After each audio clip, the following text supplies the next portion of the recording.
بسم الله الرحمن قال فالحق والحق أقول لأملأن جهنم منك ومن تبعك منهم أجمعين. بسم الله الرحمن الرحيم والصلاة والسلام على نبينا محمد وعلى آله وأصحابه وسلم تسليما كثيرا. سبحانك لا علم لنا إلا ما علمتنا إنك أنت العليم الحكيم. أستغفر الله الذي لا إله إلا هو الحي القيوم وأتوب إليه. اللهم انفعنا بما علمتنا وعلمنا ما ينفعنا وزدنا علما. بيتنا سوية هجرية باكلة أني كمناني أني بناني أني ولون فلا سهر الجماد الآخر من هجرية سانكالو ورونا بسوية وسبنا ميلادي نصاروكا جاتي بافلاني مغاني دورو سانكالو تاني كلنا بسوية ومغاني ناني أمبي داودابو مسجد رجاء وامبوكونو. أعوذ بالله من الشيطان الرجيم. إذ قال ربك للملائكة إني خالق بشرا من الطين إلى آخر الآيات. ni ayawu kunu anyu tafsir gorobarike أنتم مدوبون كسيرك التفسير لا. هذه القصة ذكرها الله تبارك وتعالى في سورة البقرة وفي أول سورة الأعراف وفي سورة الهجر وسبحان والكهف. بنكسر كون انقسم من فلان min kɛra malikiyaw ni ala ni ɲɔgɔn cɛ sanfɛ n'a ko ale bɛ adamaden dɔ da k'a kɛ farikolotigi ye. n'a y'a dama da k'a kɛ farikolotigi ye ka kɛɲɛ ka dali dafa ka nin fiɲɛ ka k'a la malika bɛɛ ka sujudi a ye. nin kisa ala y'a fɔ ala min hɛra ka ca korotalen don a y'a fɔ suratul baqara kɔnɔ. ni aya fɔra suratul araf damina la. nin kisa fɔra suratul baqara kɔnɔ. nin kisa fɔra suratul araf laban fɔlɔ la. nin kisa fɔra suratul hijri kɔnɔ. nin kisa fɔra suratul subhana kɔnɔ maana suratul isra'i. nin kisa fɔra سورة الكهف كله. وهنا نيرولا وهي أن الله سبحانه وتعالى علم الملائكة قبل خلق آدم عليه السلام. نيرولا يا لا يمون فوني كو على أي ملكة ولا دنيا سنك آدم دا بأنه سيخلق بصرا من سلسل من همي مسنون. ko ale bɛ farikolotigi dɔ da ka bɔ bɔgɔ la, bɔgɔ min bɛ mankan bɔ, bɔgɔ min ni a tolilen don n'a kasa bɛ bɔ. wa taqaddama ilayhim bil amri mata faraga min khalqihi wa taswiyatihi falyasjudu lahu. ala ye ɲamariyali k'u ye ka tɛmɛ ko n'a tilala farikolotigi dali la ka dafa ko malikaw bɛɛ ka sujudi bi a ye ikiraman wa ijama wa ihtirama wa mitisala li amrillah jawa jalla. k'u ka sujudi bi adama ye ka adama karama n'o ye ka bonya n'o ye ka lahoroma n'o ye ani ka ala ka ɲamaru kan bato ni sujudi ye ni adama ye. فامتصل الملائكة كلهم ذلك سواء إبليس ملكو بيو كفنا tumami adama dali dafaralay nin fiɲe ka kala malikiya bɛɛ ye sujudi kɛ ye fo iblisa walam yakunu minhum jinsa kana min aljinni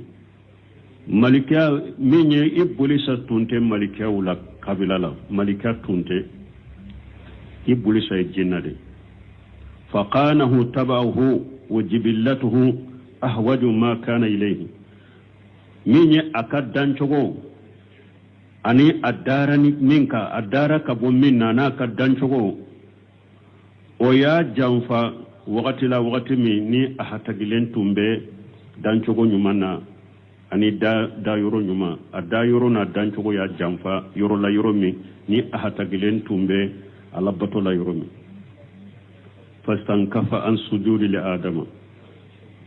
shetani bulisa ya yɛrɛ bonya ka sujudi ti adama ya yɛrɛ bonya o ma wa qasama rabbahu fihi ka tigi kuma ɲɔgɔnya ka tigi ala kɛlɛ o la fana wa anda annahu khairu min adama shaytan ya wale kata yirma ko ale kausa adama fa innahu makhluqun min nar wa adama khuliqa min tin ko ale dara kabo tasuma de la ko adama dara kabo bogo de la wan naru khairu min at-tin fi jamihi ale ka galon fola tasuma de kanyi kateme bogo ka aka galon fola wa qad aqta fi zalika ابن كثير قاي قتوك ولا وقال فأمر الله تعالى وكفر بذلك أي قتوك نين قياسولا نين كما فوليلا أي ألا كان يعمل كان سوسو ألا من كرتالنو أكافرني أويه وسماه إبليس إيلاما له بأنه قد أبلس من الرحمة ألا يا ولكو إبليس قال الدنيا ko ale jigi tigera kabo ala ka nema la kaba wa anjalahu min as-samai majmuman madhura ila al-ard alay bulisa shaytane jigi kabo sanfe kana dugu kolola alla gosile agene kabo sanfe kana dugu koloka fa sala allah nadirata ila yawmil bas aye anyine ala fe ko ala kam makononi ka ale kata kununi doma فانذره لحليم مسامي منيلندو ايام مكونوني كاي الذي لا يزال على من اصابه مسامي انت كورتو مغوما ني مي نيا سوسو نيمبي على سوسو ولا تكورتو يماو بالي مو دوندولا e yere kam masurunya mogode ikakkanu bagawde ulude bi siri kati di alama ku kodi momunum be ala dina nani na silamiya saputelila aye sabali atake ka ke mo sila abaka yere dela ala te korto asoso baga makoy falamma amina li halaka ila alqiyamati tamarrada wattaqa tumami ibulisa yere ya do ayat dankan ya soro sisa ko ale halakira fokata qiyama tumami ale yere aye ewa hakili sigi soro ka dankane soro ko ale halakira kaba kata qiyama tamarrada akanna geleyara adantemena wa qala ko fa bi ijjatika la ukhiyannahum ajma'in illa ibadaka minhum almukhlasin konti ala nkalnani e alaka bonyay ko sura nyimana fula nkalnani e alaka bonyay mbe adama dembe fili abbe mbabe fili abbe farale nyugon kan mbabe fili foy ka jon kala silaw kama qala ajja wa jalla komini ala ko ayawrela ala min ka bakuro talen araitaka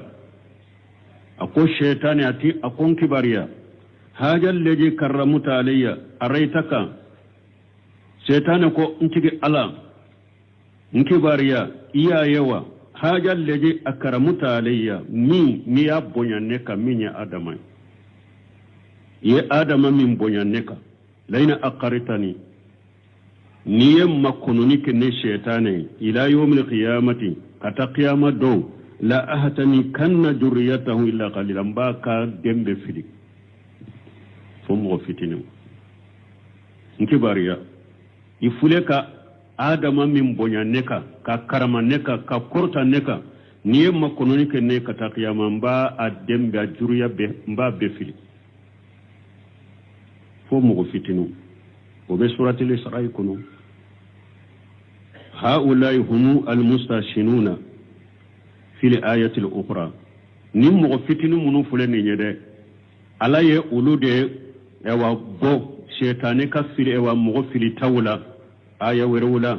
wa hiya qawlu ta'ala wa ya alaka kuma la min qurtalenu inna ibadi laysa laka alayhim sultan akonne alaka jon nyumaw sirati bolo katawlu makoy wa kafa bi rabbika wakila itigi ala wasara mo ko shi bakay o ninja makulu fitini ala fule kan nununde ko fonni aya kuno suratul isra kuno ne alaka jon nyumaw sirati bolo katawlu made ala wasara itigi ala wasara mo ko shi bakay wa qawluhu tabaraka wa ta'ala alaka kuma alami hera kacha korota leno qala fal haqqu wal haqqa aqulu anko doko fal haqqu folo ko yemunye cinya de ne alaka mankutuye wal haqqa aqulu e wanka kuma e cinya de fana be cinya de fo cinya de ne alaka mankutuye be cinya de fo la mulanna jahannama minkum mimman tabi'aka minhum ajma'in be jahannaba fa wallahi ibulisa be jahannaba fa ela ani adama de tugurai ko be jahannaba fa ubelai qara zalika jama'atu minhum mujahid biraqi al-haqq al-awwal bun kasiri ko kalam baga qur'ana kalam baga doya kala ko min mujahid biraqi al-haqq al-awwal hakku folo ko ke arafuye mana al-haqq ka ke arafuye وفسره مجاهد بأن معناه أن لحق أنا لحق ولحق أقول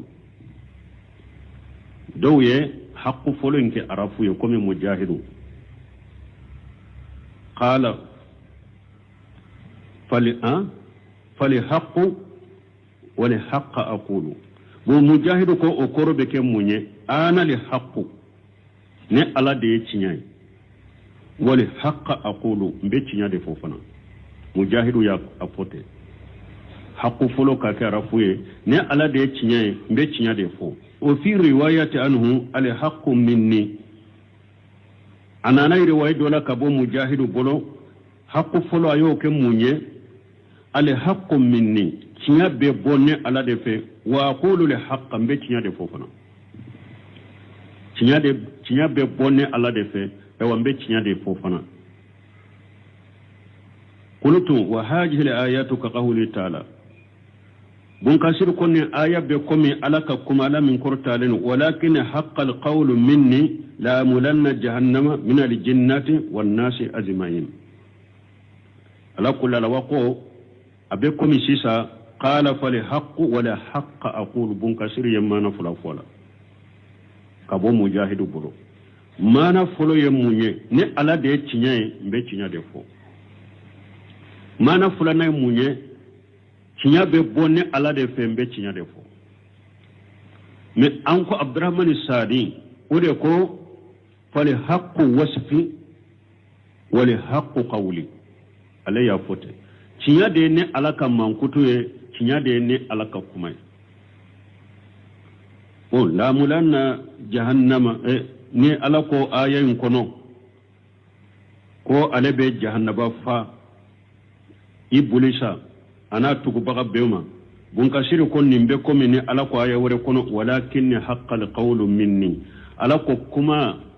o wajibilen bene ala ka o sabalen bene ala ka kuma yeci ne ala ka la mulanna jahannama min al jinnati wan nas ajmain ne ala be jahannaba fa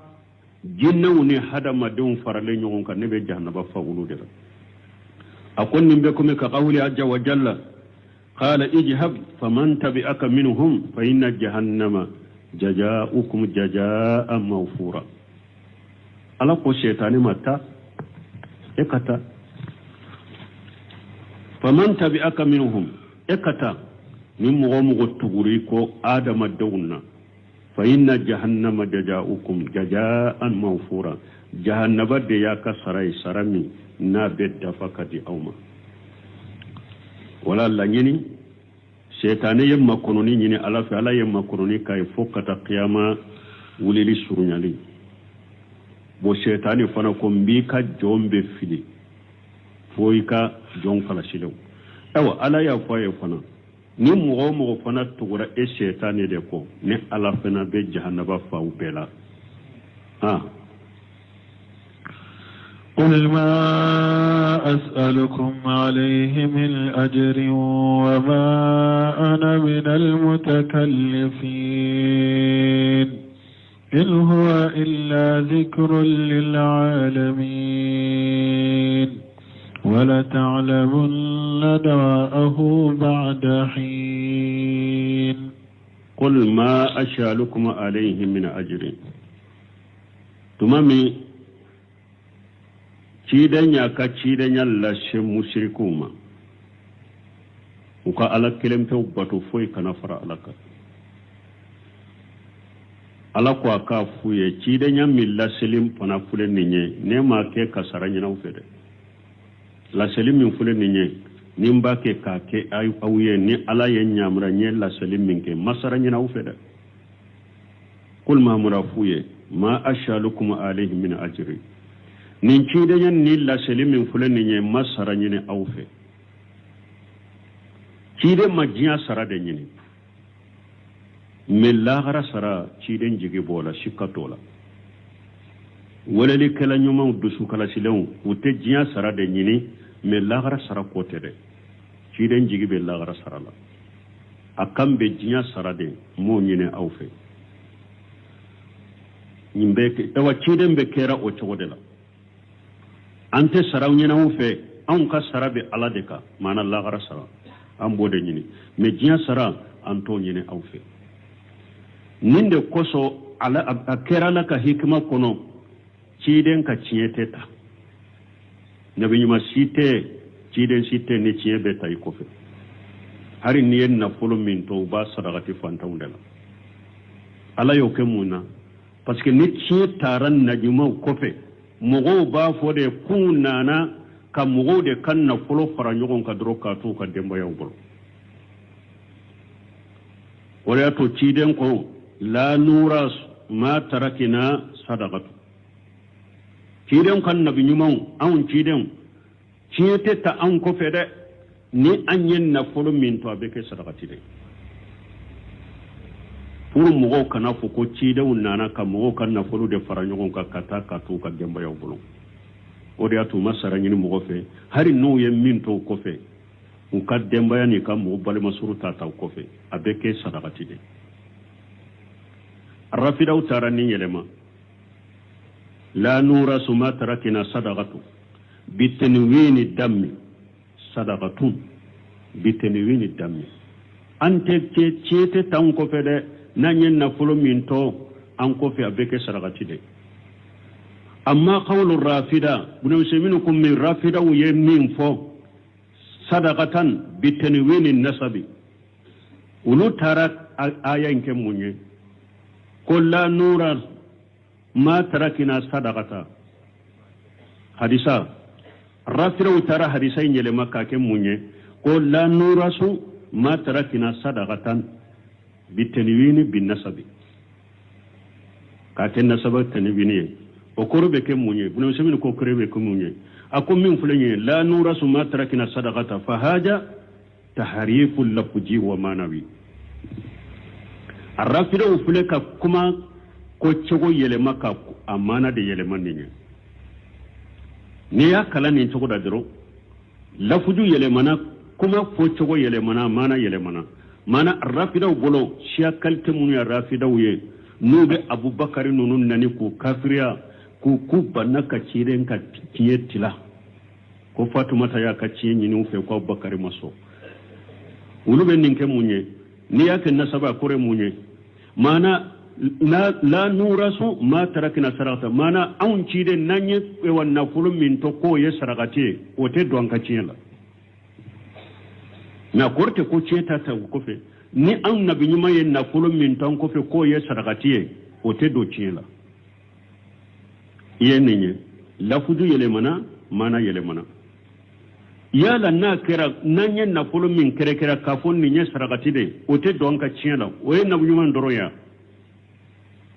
nabi ɲuman dɔrɔn tɛ o ye o mɔgɔ o mɔgɔ n'i ye nafolo min bɔ i ka nafolo la i ko nin fatulen kɔfɛ nin ka kɛ sarakati ye o tɛ don tiɲɛ la o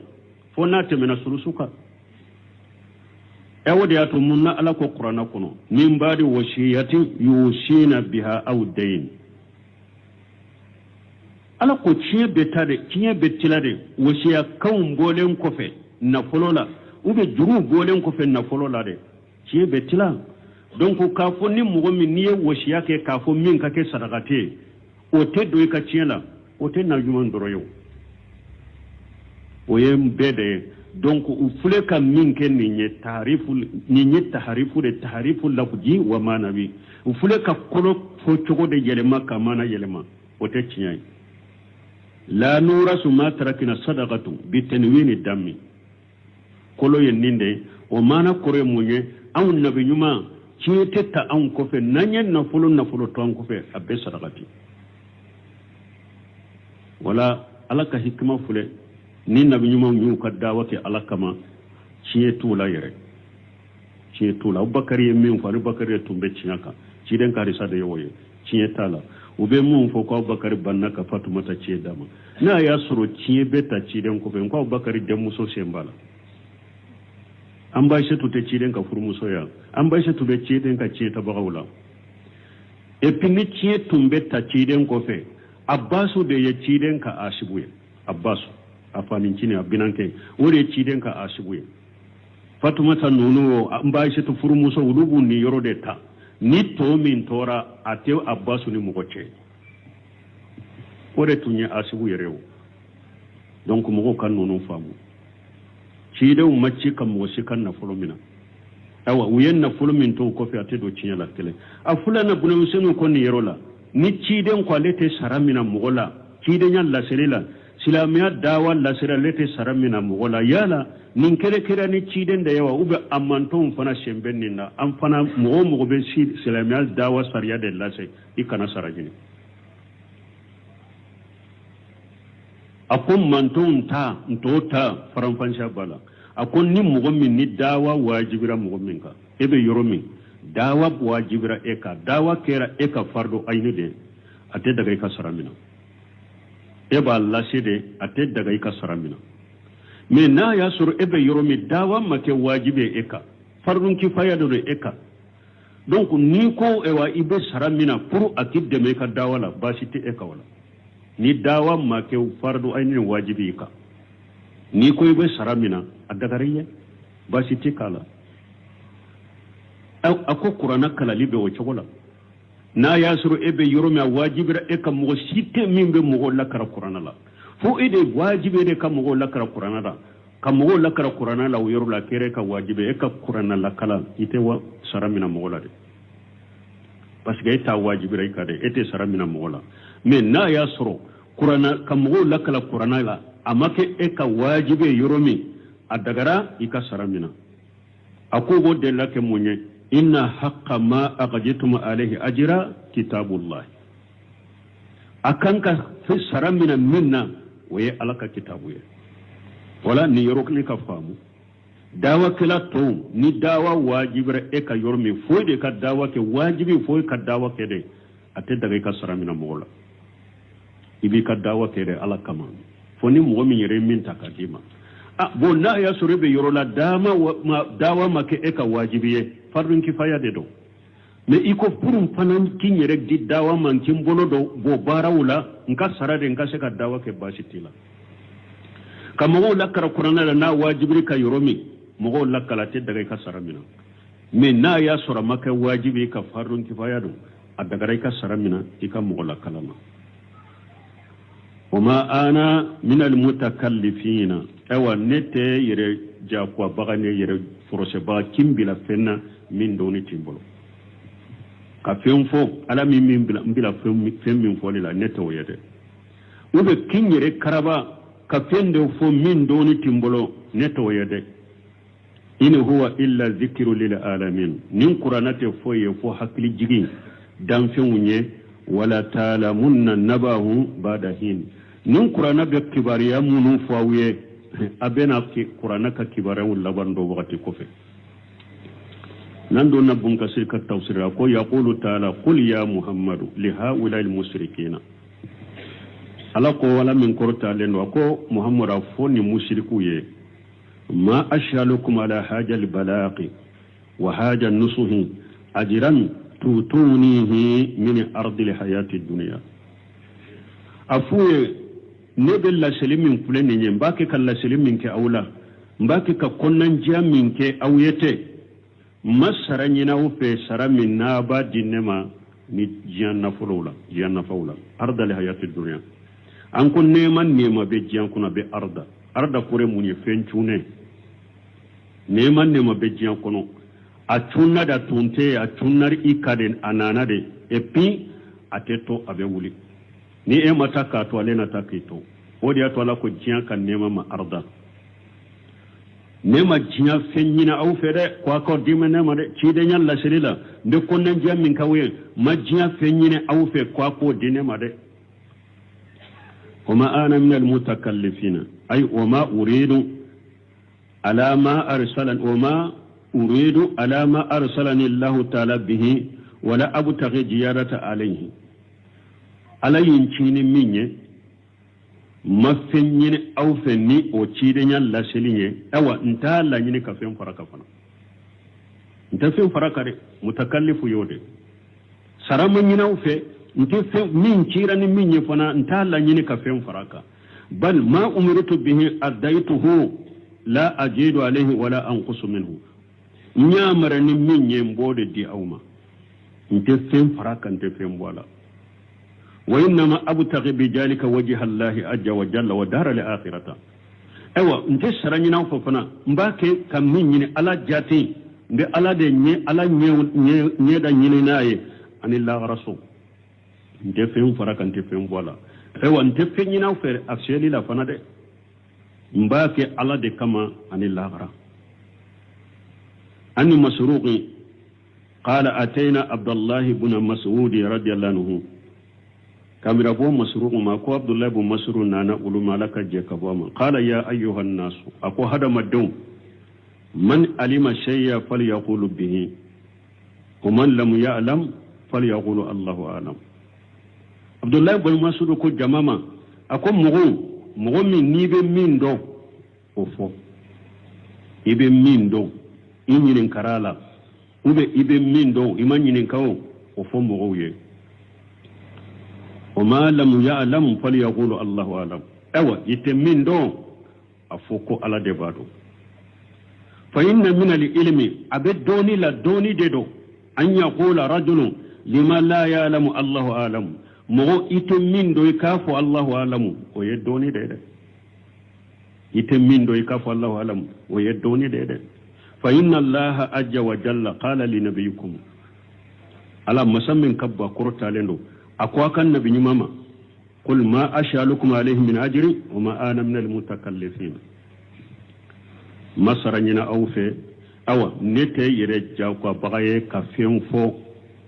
نتمين دو ube chidenya min diri ma kado faraka ube kado bola nti nyere bila wala de min foriye dorombe min do de be fawge wala ni nye adabu bay adama de ibe min do ofo ite min do ko Allahu alam anano Abdullah ibn Mas'ud kelem bolo ako man ajaba an kulli ma yush'alu anhu fa huwa majnun ni ashiru sahalendo Sheikh Albani rebeni ashiru fo bu Mas'ud yenni fo suwayre ba fo fana asabatra bun Abbas fana ya nyugona fo ni mugomi enyini kara fiwo fenna ko jabin ko ni mugomi nye fiwo fen nyini kara ela ya ibas abe jabi fa huwa majnun ko ye fatoy nyini kala dobe wulute jabi de mana ite nyini kala min do ko jabi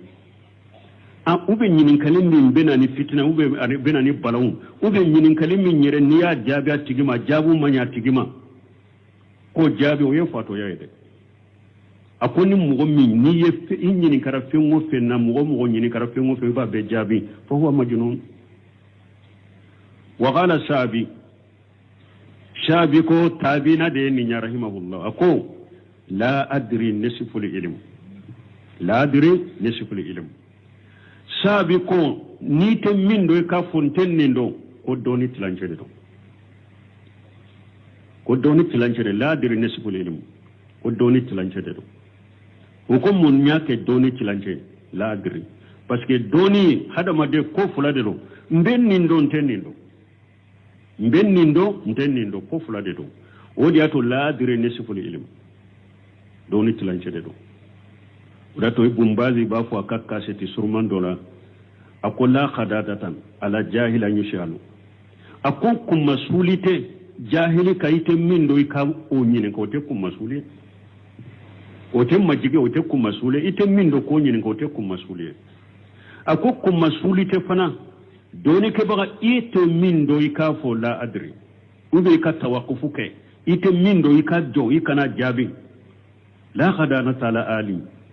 akote kuma suli doni ke baga made ite min do ka jo ikana jabi o te kuma suli e made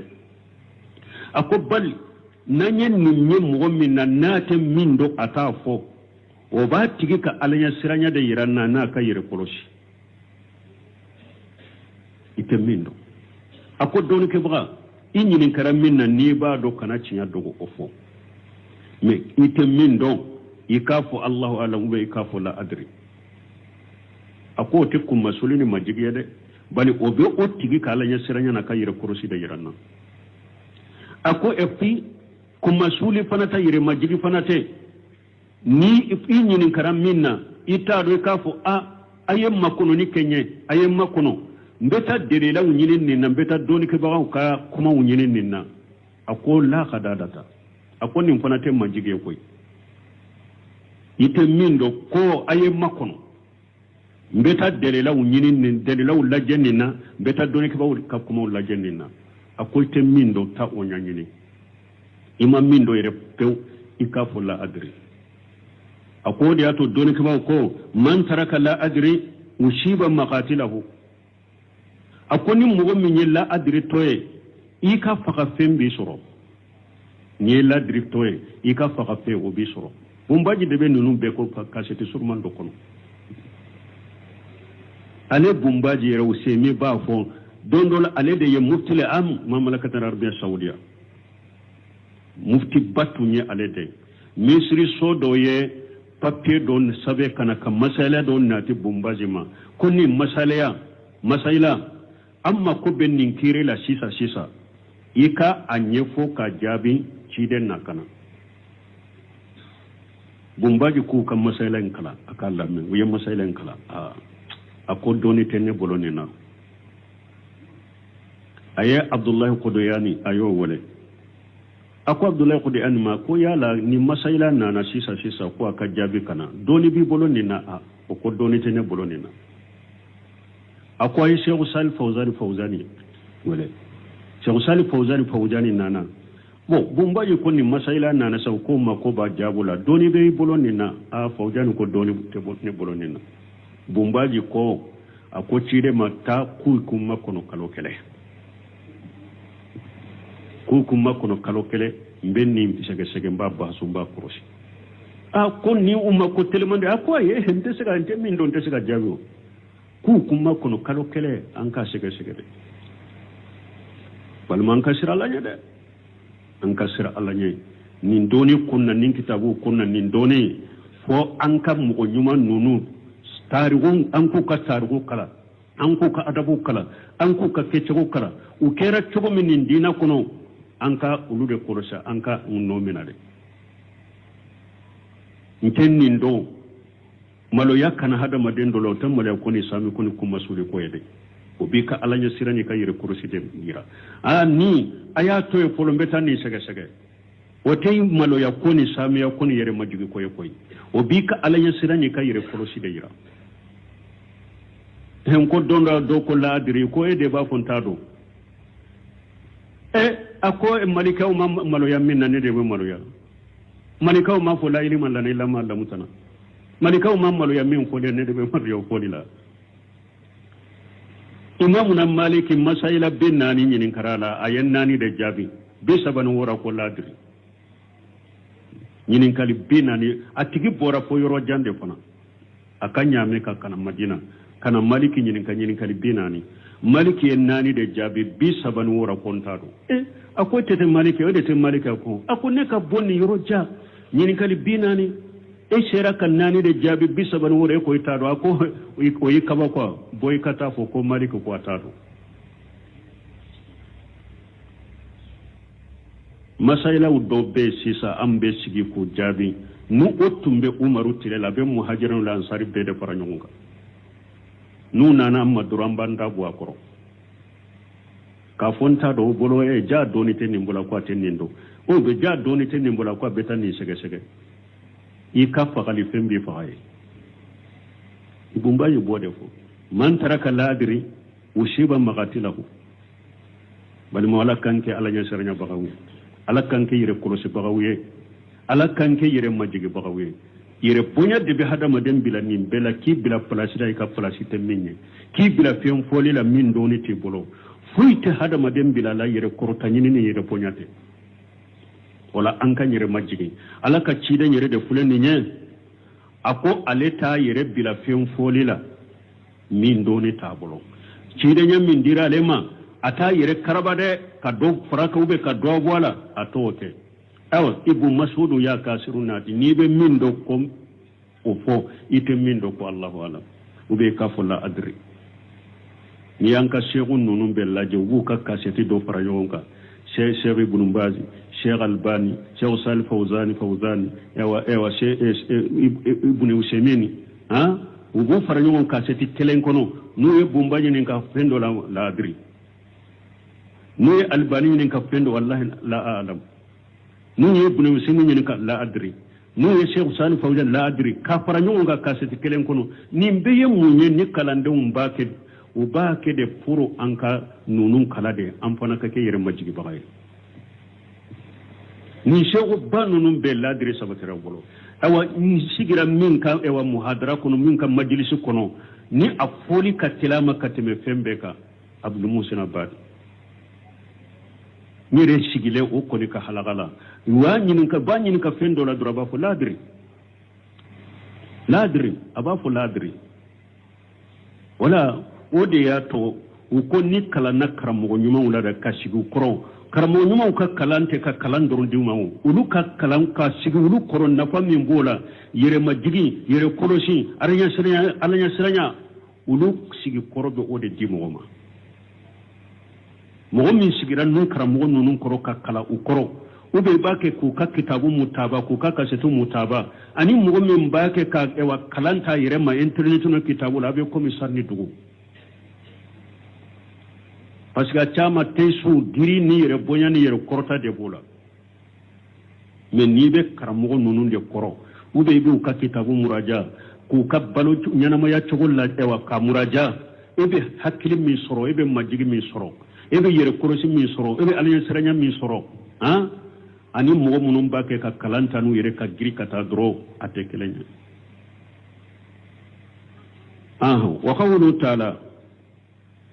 ni ala ko masala min kortale ndo in huwa illa zikru lil alamin an nu qur'ana te fe wore koy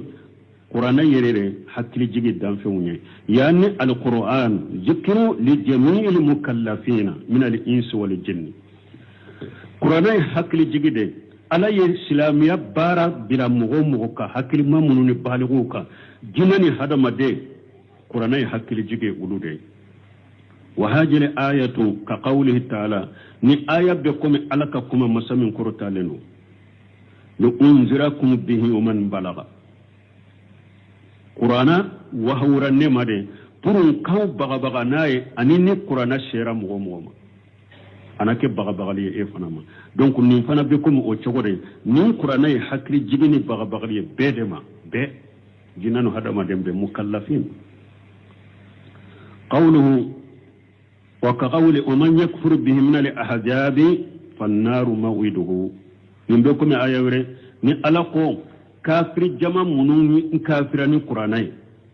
jama munun kafirani qur'anai kafiri jama wala tasuma de be uluye tasuma de bilala uluye donc wala o ya yira qur'ana cira bedema munun limana naye aw nar janna soronai munun kafirana naye tasuma de bilala uluye uluge ta tasuma kono wa qawlu ta'ala ni ala qala min qur'talenu wala ta'ala munna nabahu ay qabarahu wa sidqahu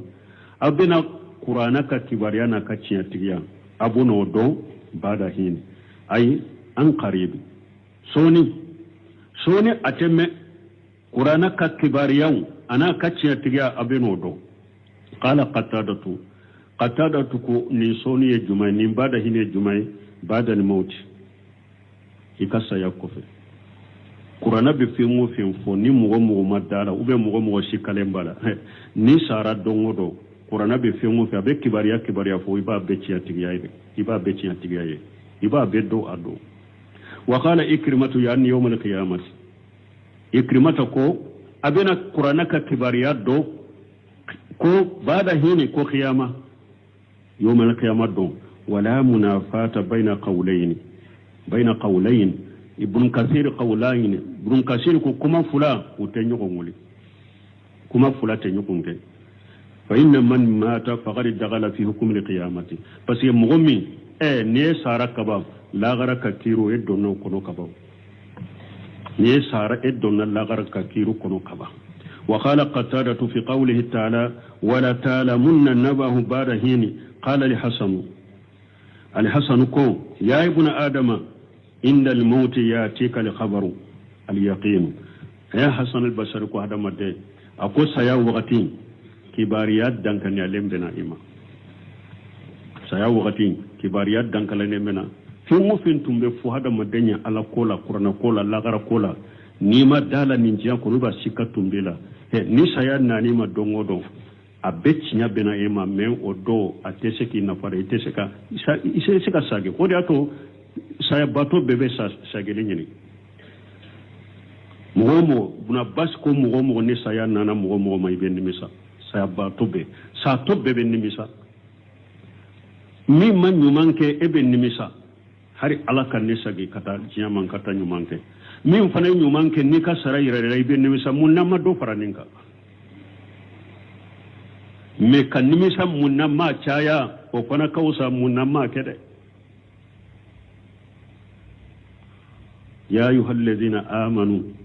لا تلهكم أموالكم ولا أولادكم عن ذكر الله ومن يفعل ذلك فأولئك هم الخاسرون وأنفقوا مما رزقناكم من قبل أن يأتي أحدكم الموت فيقول ربي لولا أقرتني إلى أجل قريب فأصدق وكن من الصالحين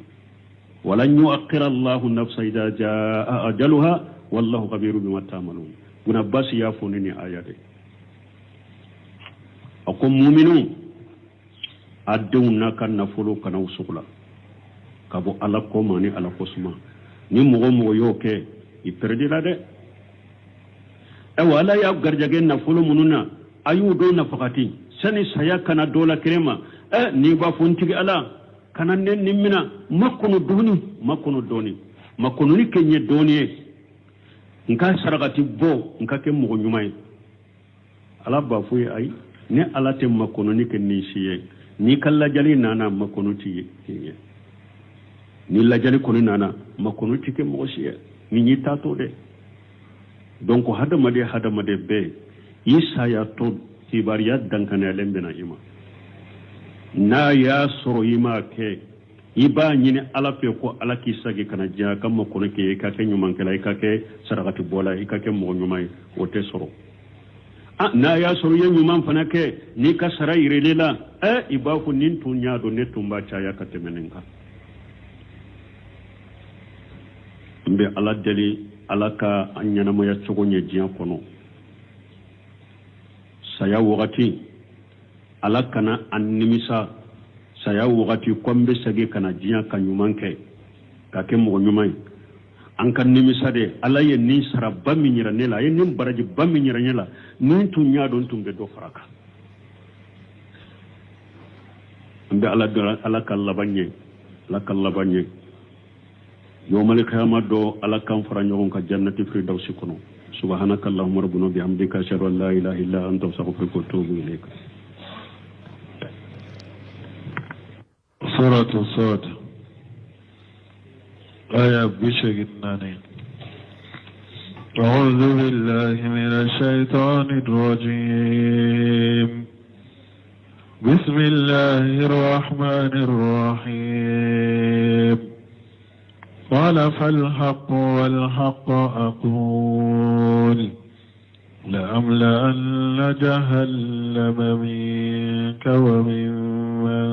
تبعك منهم أجمعين. بسم الله الرحمن الرحيم. والصلاة والسلام على نبينا محمد وعلى آله وأصحابه وسلم تسليما كثيرا. سبحانك لا علم لنا إلا ما علمتنا إنك أنت العليم الحكيم. أستغفر الله الذي لا إله إلا هو الحي القيوم وأتوب إليه. اللهم انفعنا بما علمتنا وعلمنا ما ينفعنا وزدنا علما.